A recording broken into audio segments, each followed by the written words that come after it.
से बात प्रोग्राम में आपका मेज़बान सलीम सातियानी पाकिस्तान और पाकिस्तान से बाहर देखने वाले वो तमाम नाज़रीन जो इस वक्त हमारे इस प्रोग्राम को देख रहे हैं उन्हें खुशामदीद कहता है। इन अशार के साथ अपने इस प्रोग्राम का आगाज़ करने लगा हूँ कि हैरत से सारे लफ्ज़ उसे देखते रहे, हैरत से सारे लफ्ज़ उसे देखते रहे और बातों में अपनी बात को कैसे बदल गया। उठकर चला गया कोई वक्फे के दरमियाँ, पर्दा उठा तो सारा तमाशा बदल गया। अपनी गली में अपना ही घर ढूंढते हैं लोग, अमजद ये कौन शहर का नक्शा बदल गया।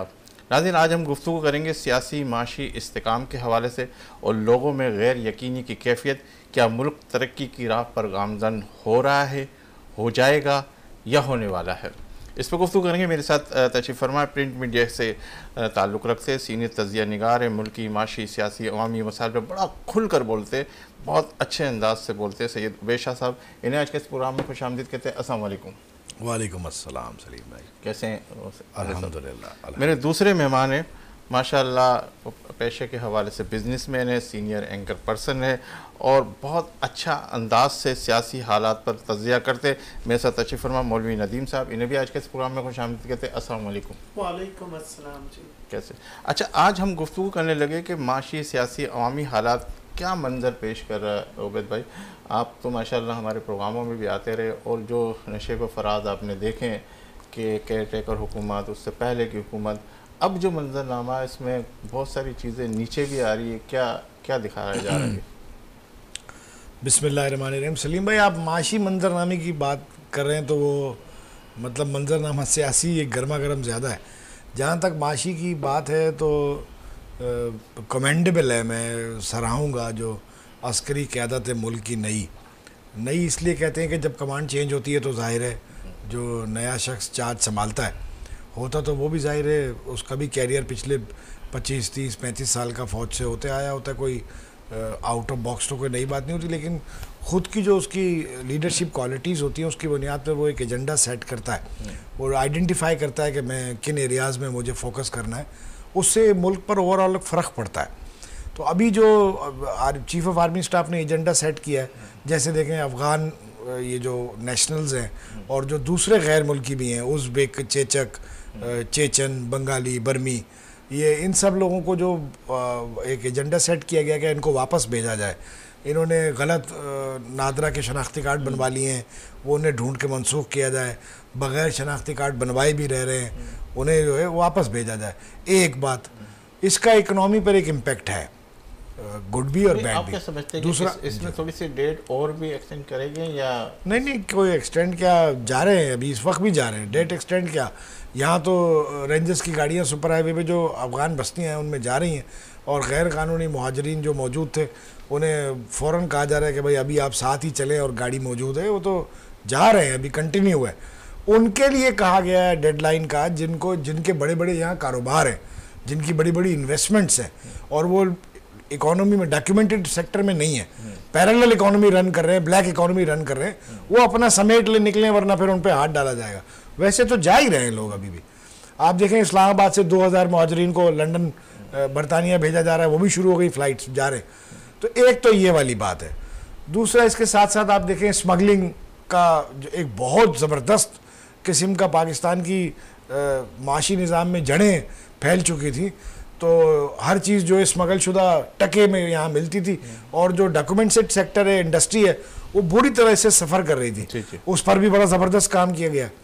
इसके अलावा काम की कंटिन्यूटी जारी रहेगी, जैसे इलेक्शन भी करीब आते जा रहे तो फिर वही सारा का सारा सुने। वो इलेक्शन करीब नहीं है आपसे, अभी खासे दूर है, आप फिक्र ना करें, इलेक्शन खासे दूर है और इलेक्शन तक ये कुछ चीज़ों का टारगेट्स जो पाकिस्तान के असल हुक्मरान हैं उन्होंने तय किया है और मैं तो हमेशा ही उन पर तनकीद करता हूँ। मैं तो सिविल सुप्रीमेसी का हामी हूँ और हमेशा से रहूँगा, जब तक आखिरी सांस है मैं यही समझूंगा कि हक़ जो है वो उन लोगों का है फैसले करने का और पॉलिसी देने का जिनको लोग मुंतखब करें, इख्तियार दें।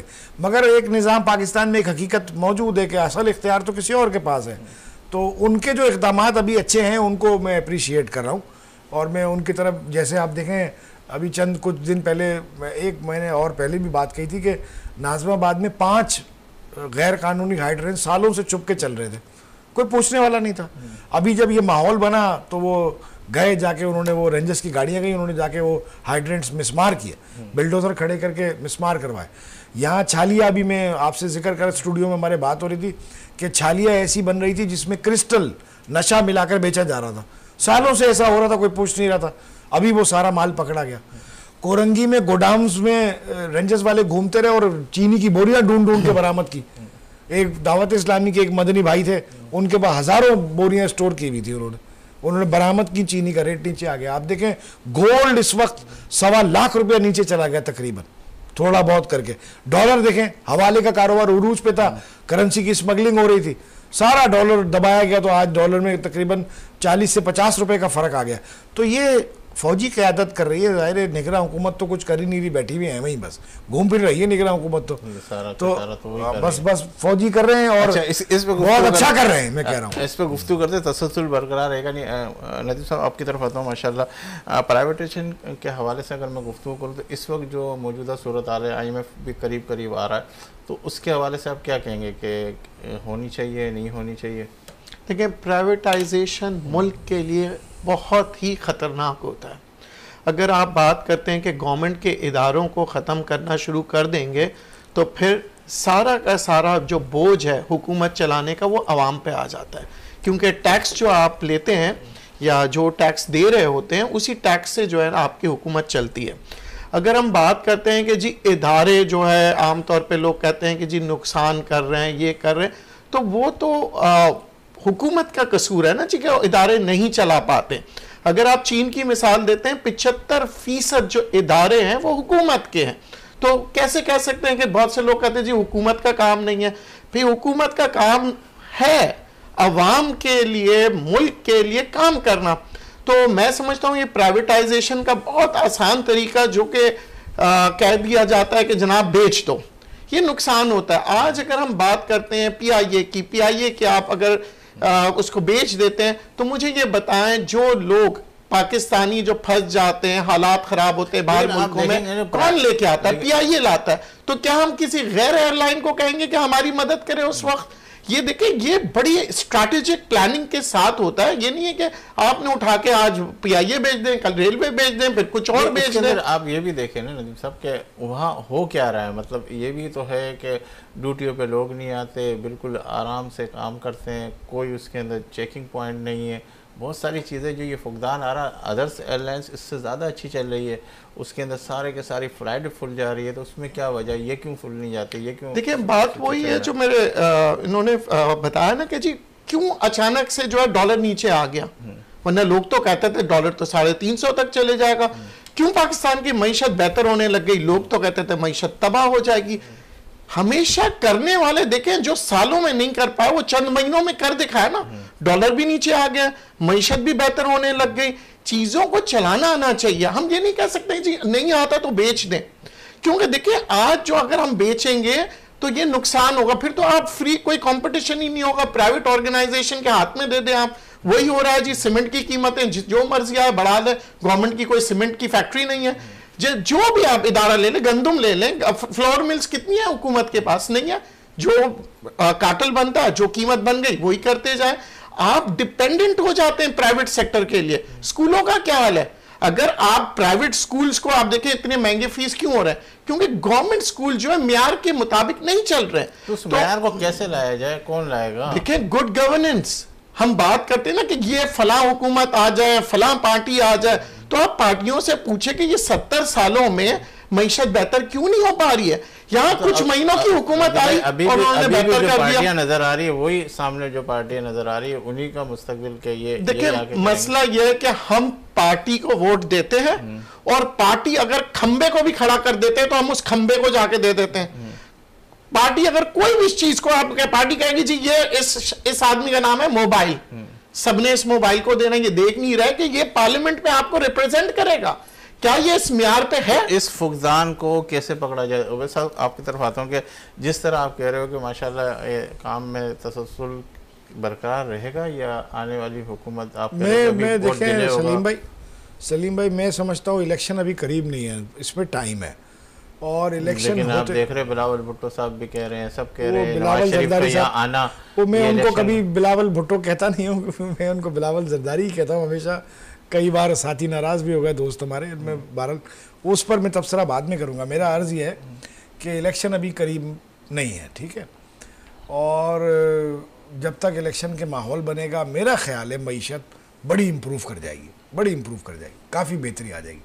क्योंकि मैं तो ये सुनने लगा था ये निगरान हुकूमत के आते आते, यानी आने के दिनों में, शुरू में और गुज़िश्ता हुकूमत के जाने के आखिरी दिनों में, जहाँ भी मैं जाता था मैं ये सुनता था कि पाकिस्तान ख़त्म हो गया, फारिग हो गया, बस अब ऐलान बाकी है इसका। यानी लोग मेंटली इस बात पर प्रिपेयर हो गए थे कि अब मुल्क खोखला हो चुका माशी तौर पर, अब इसको टूटना है, अब ये सस्टेन नहीं कर पाएगा खुदा न खास्ता। मगर अब अल्लाह का शुक्र है ये सेंटीमेंट चेंज हुआ है। वे बाज़ार अभी भी बहुत ठंडा है, कारोबारी लोग जितने हैं वो हाथ पे हाथ रख कर बैठे, ज़्यादा गहमा गहमी और सरगर्मी नहीं है। बट मईशत जो है वो बेहतर हुई है और कॉन्फिडेंस लोगों पर मार्केट पर और इकोनॉमी पर आया है पाकिस्तान पर। अब आगे बढ़ते, नदीम भाई ने बहुत अच्छी एक बात की, मौलवी साहब ने, कि प्राइवेटाइज, नॉर्मली हम जब सुनते हैं ना लोगों से तो वो प्राइवेटाइजेशन की हिमायत करते हैं, बेच दो, जान छुड़ाओ, नुकसान कर रहे हैं, खसारे कर रहे हैं, अय्याशी लगाई हुई है। वो बात सही है कि आप चले जाएं PIA में, स्टील मिल में, रेलवे में, किसी सरकारी इदारे में, तो वो वहाँ पे वो कॉरपोरेट कल्चर का तो कोई वजूद ही नहीं है ना। वो तो अय्याश है, सियासी भर्तियाँ हुई हुई हैं, पार्टियों के यूनिट खुले हुए, सेक्टर खुले हुए, विंग खुले हुए, वो अय्याश है, वो तो उनके मज़े आ रहे हैं। और एक एक आदमी के पास 4-4 गाड़ियाँ इशू कराई हुई हैं, बदमाशी से ली हुई हैं, 2 घर में चल रही हैं, 2 वहाँ चल रही हैं, तनख्वाह ज़बरदस्ती की आ रही है, 3-3 सैलरी एडवांस दे दो, मेडिकल के ये बिल इशू करो, TADA रिवर्स, ये सब ड्रामा इन इदारों में है। इसका मतलब ये नहीं है कि ये बेच दिए जाए, बेचना तो एक बिजनेस। तो कैसे कंट्रोल भाई अर्ज कर रहा हूँ, बिजनेसमैन के माइंड से अगर आप सोचे तो बेचना तो लॉस है। जो आपने बेच दिया, समझे, आज हबीब बैंक आपने बेचा, परवेज मुशर्रफ साहब ने 21 अरब रुपए का 1 चेक पेमेंट ली प्रिंस करीम आगा खान से, आज वो 500 अरब का बैंक है। PTCL आपने बेचा बहुत बड़े प्राइस पे जी, $1 अरब पर बेचा है, और मिले $20 करोड़, 80 करोड़ आज तक डॉलर मिले ही नहीं। वो इतना ही, वो इससे ज्यादा वो नफा कमा के ले गए अपने मुल्क, ठीक है ना। Privatisation is not a policy, I don't believe in privatisation. मेरी ये राय है कि आप देखें, पता है आपको, आप सुनेंगे तो मैं अर्ज करता हूं कैसे, दो एक ही जुमले में, ज्यादा लंबी फिलॉसफी नहीं है। PIA सालाना 3.5 लाख टिकट फ्री देती है सर, 3.5 लाख टिकट। जिस अफसर का मुंह उठाता है, दिल चाहता है वो PIA की जम सीट ले लेता है। वो जा रहा है कराची से इस्लामाबाद, इस्लामाबाद से लाहौर, कोई लाहौर से कराची, वो फ्री की सीट्स है, हर सेक्रेटरी की, हर मिनिस्टर साहब की, हर इसकी बन जाते हैं टिकट। 3.5 लाख में अगर एक टिकट 20,000 रुपए का हो एवरेज, तो कितने का ये अमाउंट बना? 7 अरब रुपया अगर PIA का सालाना लॉस है, सिर्फ इस फ्री टिकट बंद कर दे, खत्म हो गया PIA का लॉस, PIA प्रॉफिट में आ गई।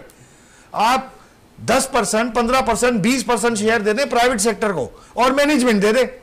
वो कहे भाई गवर्नमेंट का आप प्रॉफिट करोगे, इतना गवर्नमेंट को आएगा, इतना आप लेके जाओ, चलाओ, आप बेच नहीं रहे, हम एक ग्रुप बनाओ अच्छा, और आप टेक ओवर करो, अपने डिसीजंस लो, कॉर्पोरेट एडमिनिस्ट्रेशन लाओ, माहौल पैदा करो, अच्छा करो, फ्लाइट टाइम पे जाए, टाइम पे आए, नए रूट्स खोलो, नए जहाज लाओ लीजिंग पे। पुराने के ऊपर ही सही सेटलमेंट नहीं है तो फिर नए की तरफ देखें। ये तो अब अगर आप किसी काम को करने जाएंगे तो होगा ना, नहीं करने जाएंगे तो फिर ये बात ही करना बेकार है। आप कहें बस ये नहीं, बात जो होना है वो हो सकता है, ऐसा नहीं है कि वो नहीं हो सकता, बस करने वाले नहीं है। नहीं, आप ये कह रहे हैं इलेक्शन मुझे नज़र नहीं आ रहे, इस पर गुफ्तगू करते हैं। नदीम साहब आपकी तरफ आते हैं कि जिस तरीके से नवाज शरीफ साहब वापस आए, तो क्या आपको नज़र आ रहा है कि इलेक्शन वक्त मुकर्रर पे होंगे, या कुछ 1-8 महीने आगे पीछे हो सकते हैं, या बहुत ही डिले होंगे? नहीं, देखें, मुझे इलेक्शन फरवरी में नज़र आ रहे हैं, क्योंकि 15 मार्च को जो है ना तकरीबन 50 के करीब जो है ना सेनेटर्स का टर्म पूरा हो जाएगा। तो उसको मद्देनजर रखते हुए अब मैं समझता हूं फरवरी में अगर ये इलेक्शन करेंगे तो टाइम अच्छा खासा इनके पास होगा, क्योंकि फिर नेक्स्ट इनका जो स्टेप होगा वो सेनेट की तरफ आना होगा। तो ये, और फरवरी में इसलिए कह रहा हूं कि अभी टाइम चाहिए। देखिए, इलेक्शन कमीशन को भी टाइम चाहिए, पार्टीज को भी टाइम चाहिए। बहुत सी जो हमारे फैसले इस वक्त पेंडिंग में हैं, वो फैसले आएंगे, अवाम की तरफ लोगों का वो फिर रुझान आएगा इलेक्शंस का। तो मैं समझता हूं इन सबको हैंडल करने में फरवरी तक बड़ा मुनासिब टाइम होगा, और फरवरी में इलेक्शंस होने ही होने, क्योंकि अगर आप इलेक्शन नहीं कराते फिर मार्च में आप क्या करेंगे? आपके तकरीबन 50 सेनेटर्स तो वो तो टर्म खत्म कर चुके हैं, तो क्या आप मुल्क जो है बगैर सेनेटर के, बगैर असेंबलीज के तो नहीं कर सकते। ठीक है, नहीं सर, अब हमारे साथ टेलीफोन लाइन पे सेक्रेटरी जनरल GDA मंझे हुए और सीनियर सियासतदान सफदर अब्बासी साहब। अस्सलाम वालेकुम। वालेकुम सलाम जी, कैसे हैं आप? खैरियत से जी? अल्लाह का शुक्र है, दुआ चाहिए आपकी। अच्छा सर, मैं आपसे ये पूछने लगा हूँ, अभी मेरे दो साथी हैं, एक सैयद उबैद शाह साहब और मौलवी नदीम साहब, जो मेरे साथ गुफ्तगू के अंदर शामिल है। उनसे मैं यही कह रहा था, एक कह रहे हैं कि मुझे इलेक्शन नज़र नहीं आ रहे, क्या आपको ये जनवरी फरवरी में इलेक्शन होते हुए नज़र आ रहे हैं? देखिए जी, इसकी थोड़ी सी हमें तवज्जो करनी पड़ेगी मेरे ख्याल में।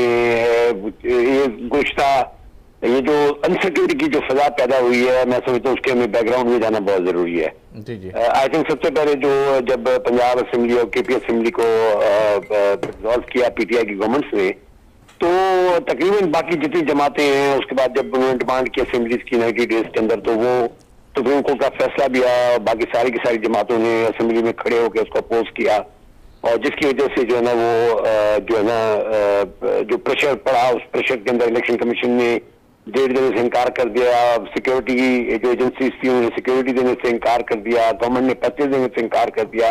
तो वो एक जो रेजोल्यूशन जनवरी के अंदर हुई, वो आज तक जो दोनों असेंबलीज, पंजाब असेंबली हो या KP असेंबली हो, दोनों आज जो है ना वो बाहर नहीं हो सकी। इसके बाद जो है मैं समझता हूँ दूसरी बात आई जब CCI की मीटिंग हुई। CCI की मीटिंग में जितनी भी पार्टीज थी जो कि गवर्नमेंट में थी और जितने भी चीफ मिनिस्टर्स थे वो रिप्रेजेंटेड थे, उन्होंने जब पास किया वो अपना जो नए सेंसस को जब उन्होंने अपना उस पर साइन किए नए सेंसस के ऊपर, उसको रेटिफाई किया सेंसस को, तो उसके बाद जरूरत इस बात की हो गई और इलेक्शन कमीशन ने को भी ये जवाब मिला कि जी हमें दोबारा डिलिमिटेशन करनी है। लेकिन डिलिमिटेशन का जो पूरा का पूरा जो प्रोसीजर है तकरीबन 3 से 4 महीने चलता है, तो उस सारे अमल के अंदर जो हम तो नवंबर तक तो पहुंच ही गए हैं अभी। अब आने वाले दिनों में जो दूसरी जो अनसर्टेनिटी मुझे नजर आ रही है वो ये है कि अब मियां साहब का फैक्टर है, मियां साहब जो ना वापस आए और उनको एक नजर ये आ रहा है कि उनको एक फैसिलिटेशन मिली है, और उसके नतीजे में जो है ना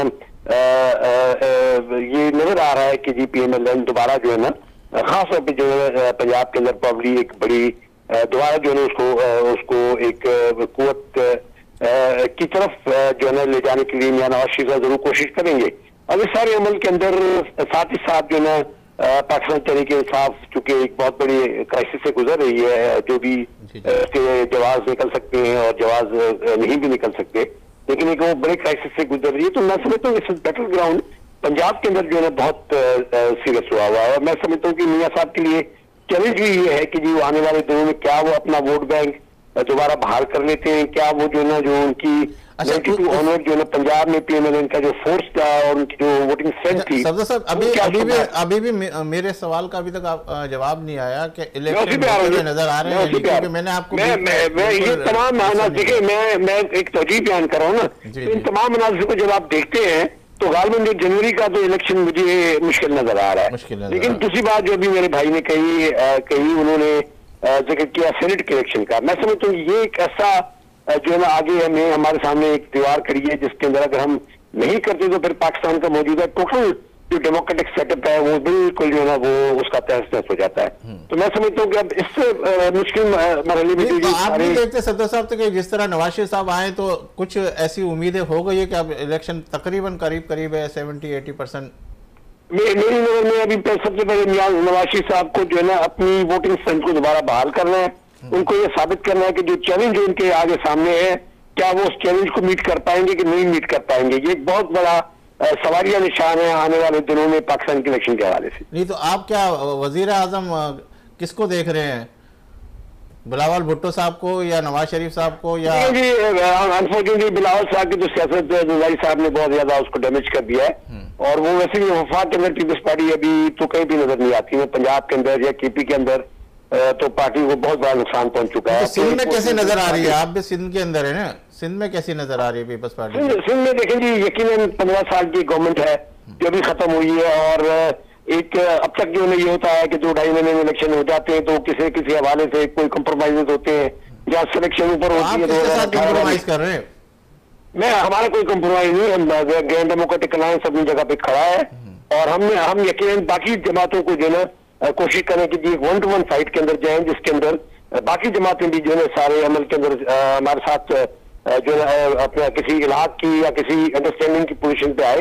जैसे जीआई का सर हमारे साथ, अगर आपको पीपल्स पार्टी दावत देती तो आप जाएंगे उनके साथ मिलके इलेक्शन लड़ने के लिए? वो टाइम गुजर गया, पार्टी सियासत का तो पता ही है कि सारे के सारे लोग अगर एक साथ एडजस्टमेंट होती है तो आप किसके साथ ज्वाइन करने की कोशिश करेंगे? बात यह है कि पीपल्स पार्टी तो वो पार्टी है ही नहीं। जिस पार्टी को मैं जानता हूँ, जिस पार्टी के अंदर मैं वर्चुअली पैदा हुआ, वो पार्टी तो वो पार्टी नहीं रही। अब तो जो है ये किए जो है ना चंद जो है ना लोगों का जो है ना जो मुनफरद पसंद जो है। आप किसके साथ जाना चाहेंगे? आप किसके साथ जाना चाहेंगे? मैं जीडीए का सेक्रेटरी जनरल हूँ। मैं ग्रैंड डेमोक्रेटिक अलायंस में हमारी 5 जमाती इत्तेहाद है। इंशाअल्लाह हम खड़े हैं और इंशाअल्लाह इसी प्लेटफॉर्म से इलेक्शन में जाएंगे। अच्छा, सैयद उवैस शाह साहब मेरे साथ हैं, ये भी कुछ सवाल करना चाह रहे थे। अब्बासी साहब तो माशाल्लाह बड़े ज़बरदस्त सियासी शऊर रखते, पूरी ज़िंदगी उन्होंने सियासत में गुजारी है और बड़े मारूफ सियासी रहनुमा है। मैं ये कहूँगा कि देखें जीडीए की एक अच्छी मूव जो है वो ये है कि राशिद सुमरो साहब को मैंने हालिया सरगर्मी में देखा कि वो एक ऐसा इत्तेहाद बनाने की कोशिश कर रहे हैं जो पीपल्स पार्टी का अगले आम इंतखाबात में बड़े अच्छे तरीके से मुकाबला कर सके और वो जो वैक्यूम है उसको फिल करे। एक बात बड़ी काउंटेबल कही अब्बासी साहब ने कि हर दफ़ा ऐसा होता है, पिछले 15 सालों में 5-5 साल में ऐसा हुआ कि 2.5-3 महीने में इलेक्शंस हो जाते थे। तो अल्टीमेटली जो गई भी हुकूमत है उसका असर रसूख चल रहा होता था, उसकी मर्जी की निगरान हुकूमत होती थी और सरकारी अफसरान भी जो है वो दबे हुए सहमे हुए होते थे। लेकिन इस दफ़ा ये माहौल 15 साल के बाद तब्दील हो गया।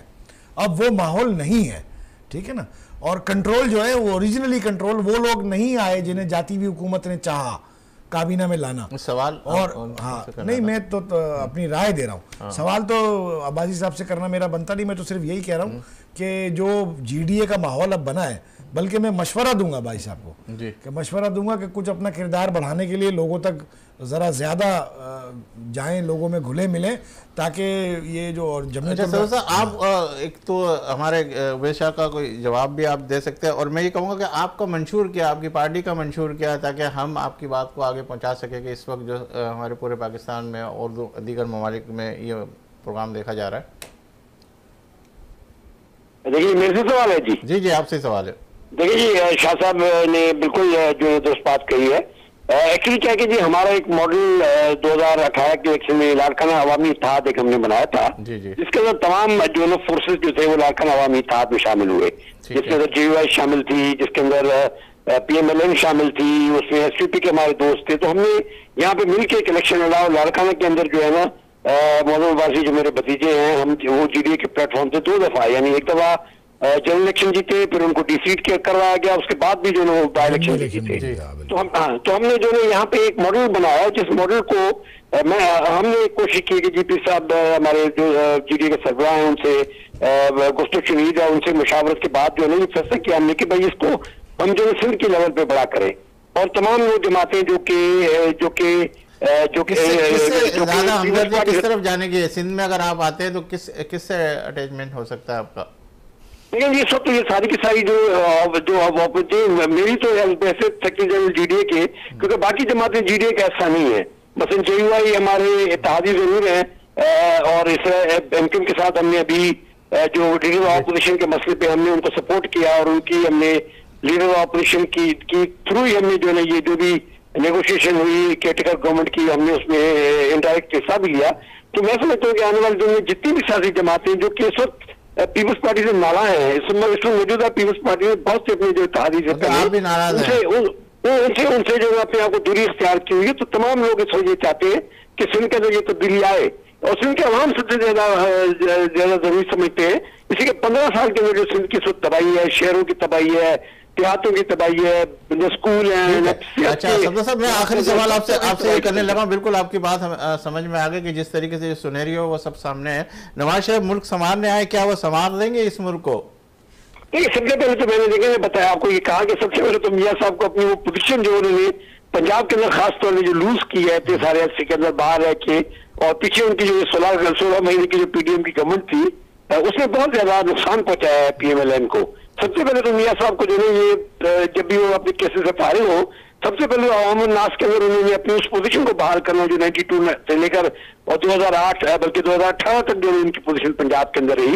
सबसे पहले उनको जब बहाल करके वो बाहर निकलेंगे तो फिर पता लगेगा कि जी पीएमएलएन किस पोजीशन में आया, वो अवामी लेवल पे जो है ना दीगर फोर्सेस का मुकाबला कर सकती है या वो सिर्फ जो है वो कोई एस्टेब्लिशमेंट की सपोर्ट की बुनियाद पे आगे बढ़ना चाहती है। तो ये बहुत बड़े इश्यूज हैं जो मैं समझता हूँ आइंदा आने वाले महीने 2 महीने में जाके हमें उसके बारे में सारा मंजरनामा सामने आ जाएगा। अच्छा, मैं इस्तेकाम पाकिस्तान पार्टी का मुस्तकबिल के हवाले से एक सवाल करना चाहता हूँ कि वो उसको कैसे देख रहे हैं। आखिरी सवाल आपसे ये करो।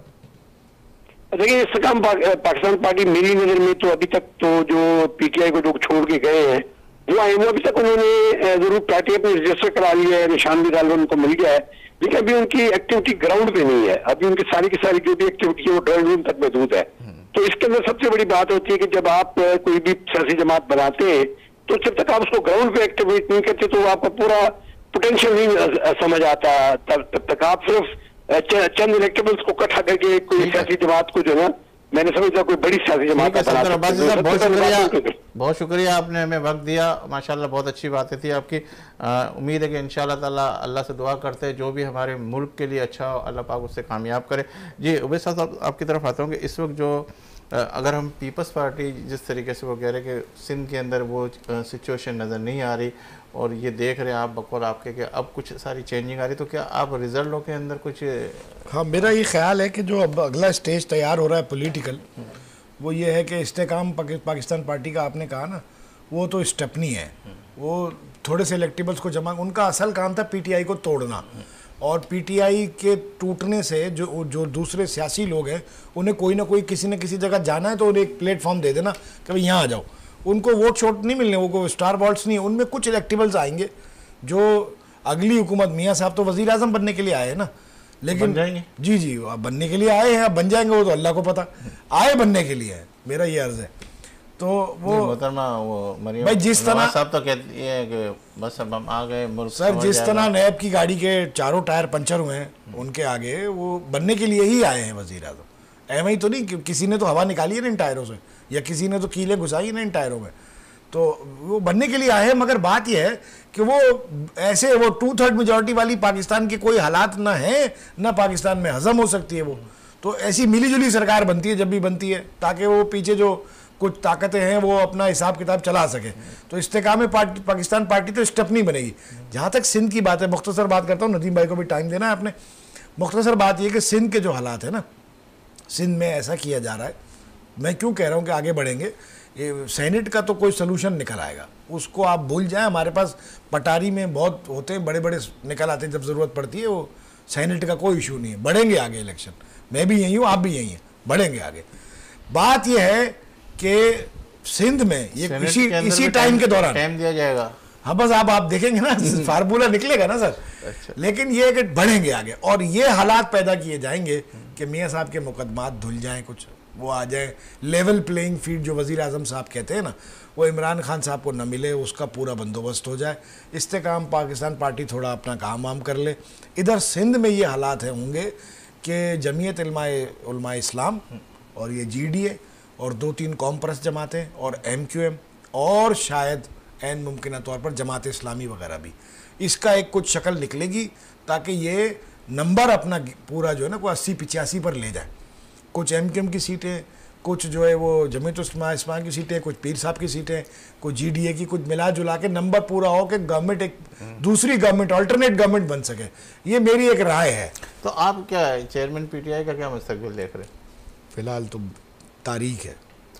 जी नदीम साहब, आपकी तरफ आता हूँ कि जिस तरीके से ये उबैद साहब कह रहे हैं, सफदर साहब की बात सुनी, आप नवाज़ शरीफ को यहाँ पाकिस्तान में कैसा देख रहे हैं? मरियम नवाज़ साहिबा कहती है कि अब जो है पाकिस्तान संवर जाएगा, जो जितना परेशान है सब चीज़ें सब धुल जाएगी और सब हो जाएगा, ऐसा है? देखें, 75 सालों में तमाम लीडर यही कहते हैं, कोई कहता है रोटी देगा, कोई कहता है कपड़ा देगा, कोई कहता है मकान देगा, और आखिर में ना रोटी होता है, ना मकान होता है, ना कपड़ा होता है।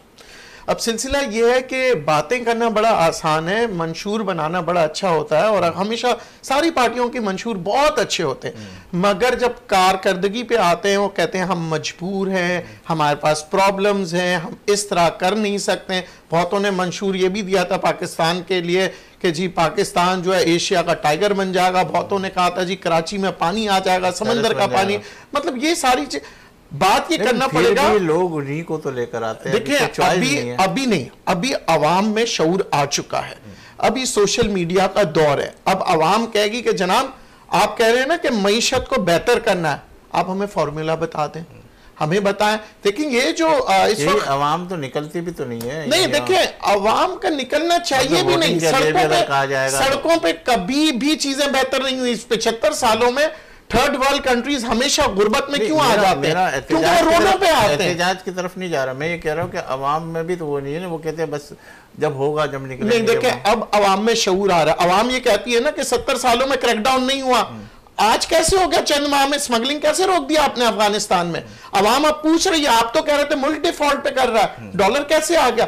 ये क्रैकडाउन्स जो हो रहे हैं ये मुल्क की मफाद में जो हो रहे हैं। देखिए मेरे भाई ने यही कहा ना कि शुरू में इन्होंने क्या कहा, जी क्रैकडाउन्स हो रहे हैं तो चीजें बेहतरी की तरफ आ रही है। हम यही कह रहे हैं प्राइवेटाइजेशन को रोक दो ताकि क्रैकडाउन्स करें आप। अब चीजों अब वो वक्त आ गया है कि अवाम में शऊर आ गया। सोशल मीडिया के थ्रू सवाल करते हैं लोग कहते हैं कि जनाब अगर आप कह रहे हैं कि मईशत बेहतर होगी, आप हमें बताएं किस तरह से होगी। अब वो जमाना चला गया जहां कहा करते थे कि जनाब ये होगा और वो होगा। अब लोग सोशल मीडिया में सवालात करते हैं लीडर से कि जनाब अगर आपकी कोई पॉलिसी है तो हमें बताइए। उसको पार्टी से नहीं निकाल दिया जाता अगर जो सवाल। देखिए अब वो दौर खत्म हो गया। जिसने भी लीडरशिप में डिक्टेटरशिप आई इन 75 सालों में, आप देख लें डिक्टेटर्स कहां चले गए, या जेल में या रेल में। रेल में मतलब भाग जाते हैं, जेल में मतलब अंदर हो जाते हैं, और फिर यही कहा जाता है कि जनाब क्या होगा। एक तो डिक्टेटरशिप खत्म हो गई है क्योंकि लोगों में शऊर आ गया। वो जमाना चला गया जो गांव देहातों में लोगों को पढ़ना लिखना नहीं आता था, बोलते थे इधर अंगूठा। अब तो वो लोग भी सोशल मीडिया को देखते हैं, अपने हर एक के पास एक मोबाइल फोन है। चेंज देख रहे हैं आप? मैं माशरे में चेंज देख रहा हूं, मैं ये देख रहा हूं अब लोग आने वाला इलेक्शन जो है बड़ा मैं समझता हूं टफ होगा और मिक्स गवर्नमेंट आएगी। आप ये नहीं देखेंगे कि जनाब एक ही हुकूमत कर रही है। सियासत में कितना चेंज आया आप देख रहे हो ना, सियासत में क्या चेंज आया? वही पार्टियां, वही सारी चीजें, वही। देखिए सियासत में भी चेंज आएगा क्योंकि लीडरान देख चुके हैं पिछले 75 सालों में उन्हीं के लोग जो है हुकूमत गिराते हैं। देखिए जब अब वो टिकट देते वक्त ये सोचेंगे, क्योंकि आप जितनी भी हुकूमतें देखें, देखिए कैलकुलेशन तो वही होगी ना कि ये बंदा यहाँ जीतने वाला है और मैं अगर किसी और का रिस्क लूंगा, अब तो आइंदा पता नहीं क्या होगा क्या नहीं होगा। वही फिर वापस माफी तलाफी के बाद वही लोग देखिए परफॉर्मेंस करने वाले लोग ही आएंगे। अब ना कोई जात पे आके इलेक्शंस लड़ेंगे ना जबान पे। अब वो लोग पूछते हैं कि भाई परफॉर्मेंस। सियासी चेहरे तो वही नजर आ रहे हैं जो खास होते हैं। जब भी कोई भी होता है वही 8-10 चेहरे, हर पार्टी के 8-10 चेहरे। आने वाले इलेक्शन में आप देखेंगे बड़ा चेंज नजर आएगा आपको। कभी भी वन पार्टी का जो है ना आप जो डोमिनेट करती है वो नजर नहीं आएगी। अब आप देखोगे आने वाले इलेक्शंस में आपकी पार्लियामेंट में मिक्स होगी हुकूमत, मिक्स होगी, बहुत ही मिक्स होगी, और वो हेल्दी होती है। क्यों? क्योंकि एक आदमी डिक्टेटर नहीं बनता, एक आदमी डोमिनेट नहीं करता। पार्लियामेंट में बाकायदा डिबेट होगा अवाम के मसले मसाइलों पे, कानून बनेगा अवाम के लिए, हल होगा, डिबेट से मसला हल होगा। जनाब डिबेट से ही तो होता है। आजकल क्यों हालात बेहतर हो रहे हैं? क्यों? क्योंकि अब जो चीजें जहां पे हम देख रहे थे ना प्रॉब्लम्स 75 सालों में, वो प्रॉब्लम्स के सॉल्यूशंस की तरफ आते हैं। और जब तक पार्लियामेंट में देखें, मैं अगेन डेमोक्रेसी के साथ हूं, मैं कहता हूं डेमोक्रेसी होनी चाहिए। ये सवाल के नवाज शरीफ साहब अगर आ जाते हैं तो मुल्क संवरता हुआ नजर आ रहा है आपको? देखिए मैं ये समझता हूं नवाज शरीफ साहब आए या कोई भी आए, मुल्क संवरेगा, मुल्क बेहतरी की तरफ जाएगा। क्यों? क्योंकि डेमोक्रेसी जो है ना, मैं अगेन बता दूं, डेमोक्रेसी जब मुल्क में आती है मुल्क तरक्की करता है। और अब जिस तर्ज पे हुकूमत लेके जाई है इस वक्त, जो टेम्परेरी हुकूमत है, उसको कंटिन्यू रखना अब हमारे लिए बहुत जरूरी है।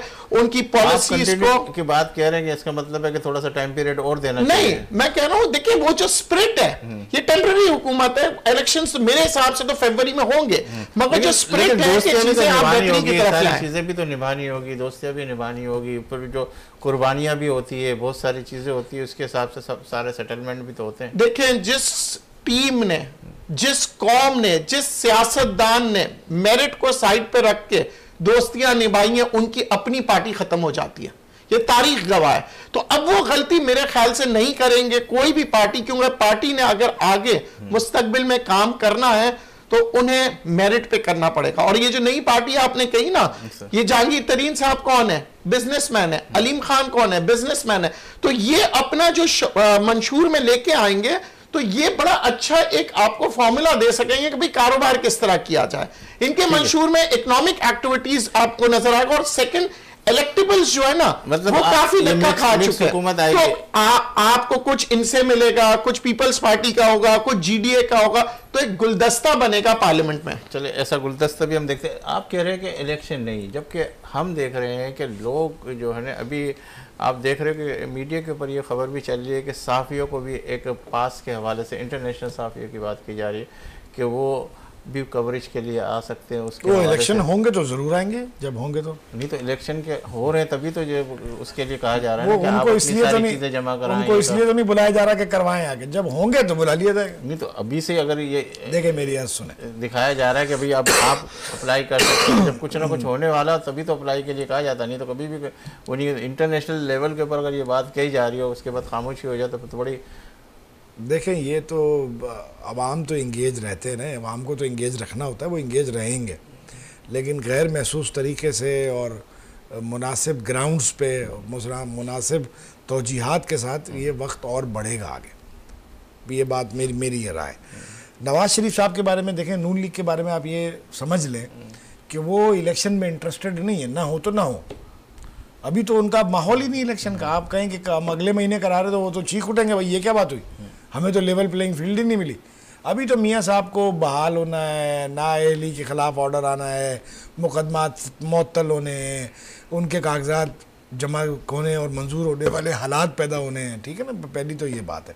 साथ में उनका असल मसला ये है, मरियम बीबी का, वो कहती है कि इलेक्शन भले ना हो, हमें हुकूमत भले ना मिले, हमारी ही तो है, इमरान खान को इक़्तिदार में नहीं आना चाहिए, 10 साल इलेक्शन ना हो, इसको दूर रखो इक़्तिदार से। उनका तो असल मसला ये है, ठीक है ना। तो वो दोनों एक दूसरे की, मैं पहली भी एक दफ़ा कह चुका हूँ कि इमरान खान और मरियम बीबी दोनों एक दूसरे के मवाफिक भी हैं और एक दूसरे के बराबर भी हैं, एक ही जैसे हैं दोनों।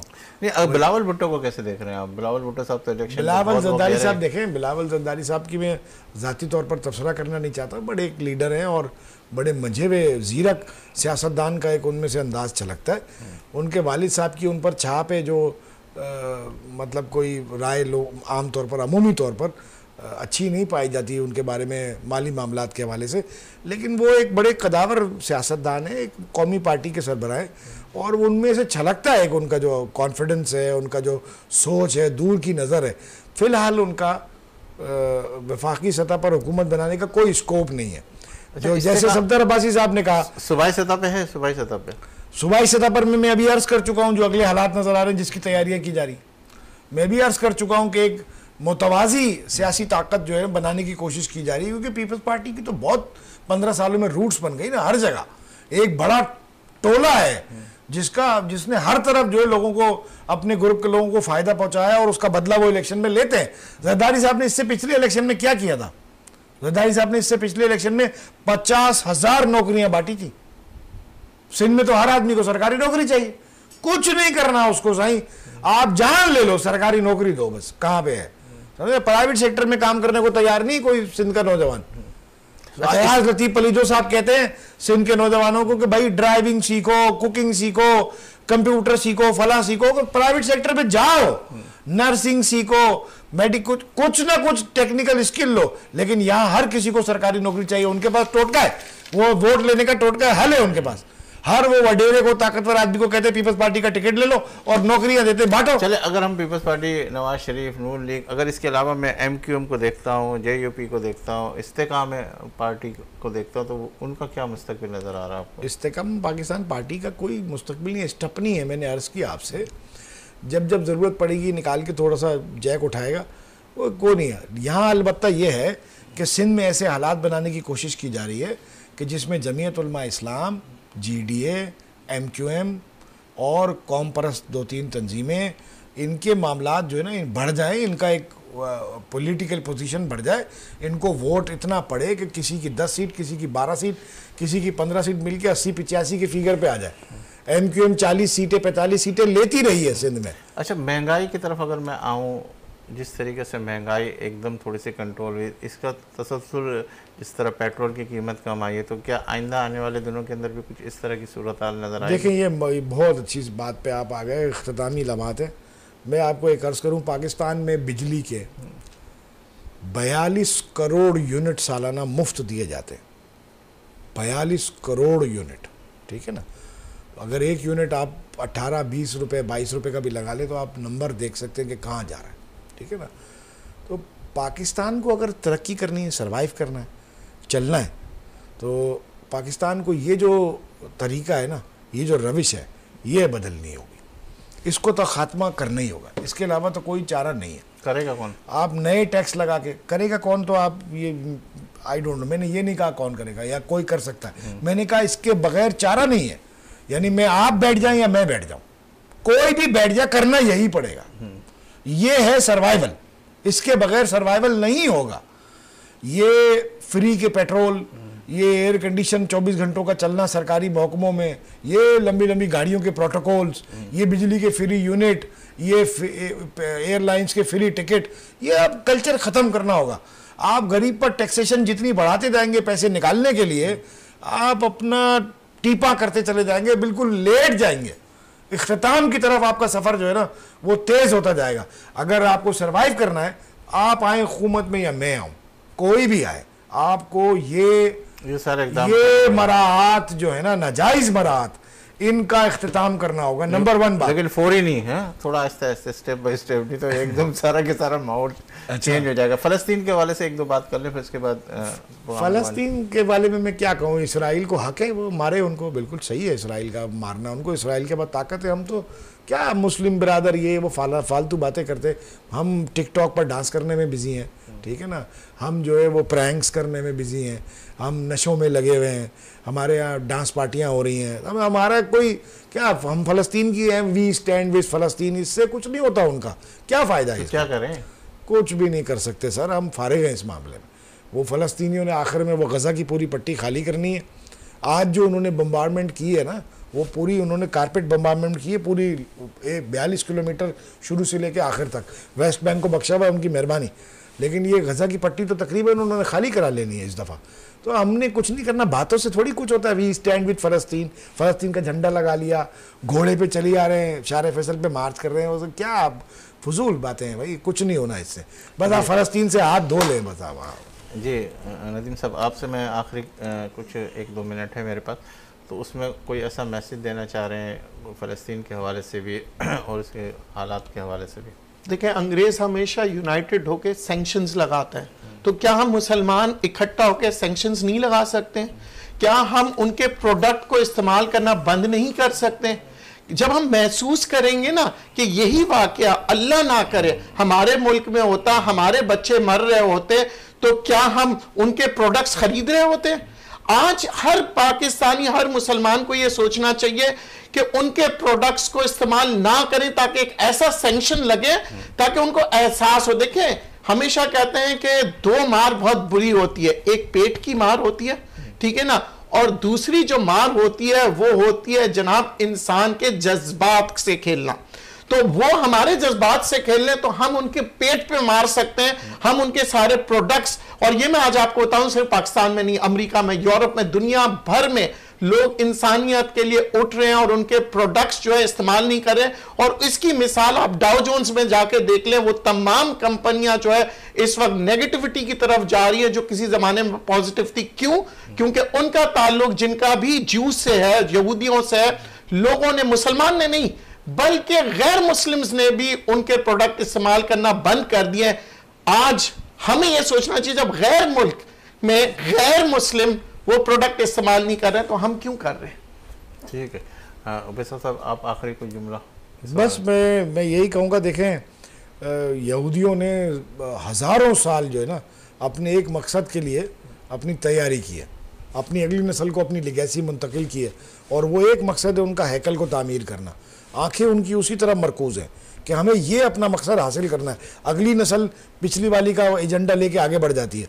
हमने तो इसके लिए कोई, हम मुसलमानों में तो इस तरह का कोई सेंस ही नहीं है कि हमें हमारे पास कोई इस तरह की तैयारी करनी है, या हमें कोई ब्रिज बनाना है, या हमें अपने लायक खतरात जो है उनके लिए कुछ करना है। हम तो मगन है दुनिया में अपनी ना, तो उनको हक है, वो हमेशा बालादस्त रहेंगे क्योंकि उनकी तैयारी ऐसी है। नहीं, उनकी जिसकी जैसी तैयारी उसका वैसा राइट।